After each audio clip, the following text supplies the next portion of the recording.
On January 18th, 1942, a group of local investigators were researching the deaths of 42 newborn babies located around the same areas. One of them discovered a journal in a town from 1432 in what used to be the town of Yunderson village. Around these areas was a round but large forest, which has been made inaccessible for unknown reasons.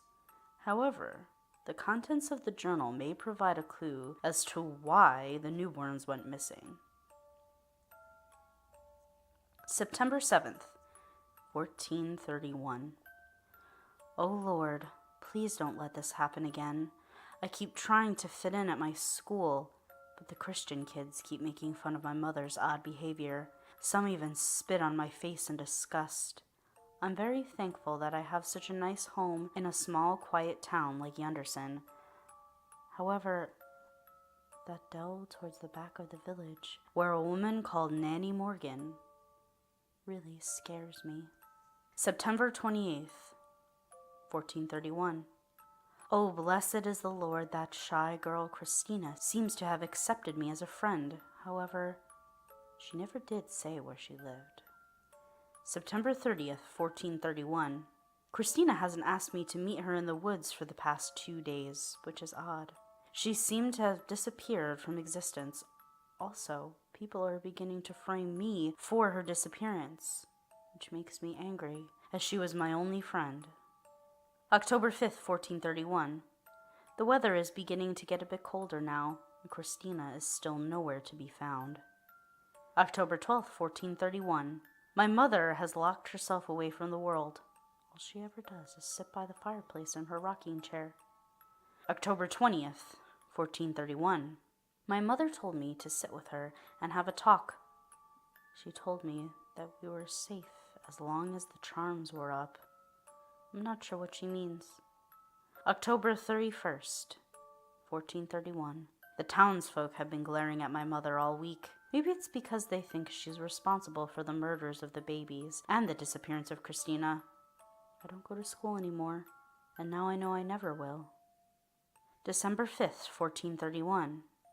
25 town mothers have accused my mother of being a witch. They report seeing her shadow in their house, which had never happened.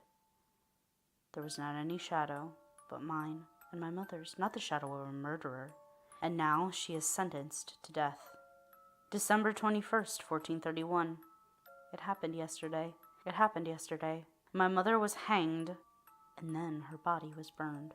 Her flesh was smoldering and curling into a black goop, which mothers spat on, and fathers helped her death along by stabbing her, beating her screaming remains. The blood fed into the sewer hole. I turned my head to look away, and as I did so, I saw huge black irises meet mine, and my blood ran cold as I recognized how similar her wrinkled, rotting skin was to Christina's. It was Christina, only this woman was older and hunched over, her breath like that of a boar who had been drinking from the loo. January 5th, 1432. I have now been sentenced to death. The cold, bitter days have welcomed the darkness into my mind. I have no regrets. May my last breath be a curse on all the newborn babies of this town. Mark my words, this town will know the wrath of a true witch for 1,000 years to come, and no one will hear their cries for help. It has been decided that the words of this tale were false. However, it's also been marked as a threat and a possibility. Recent investigations have shown that many children have disappeared from their families after walking a distance across the woods. If you're ever around that area, I advise avoiding Yunderson village.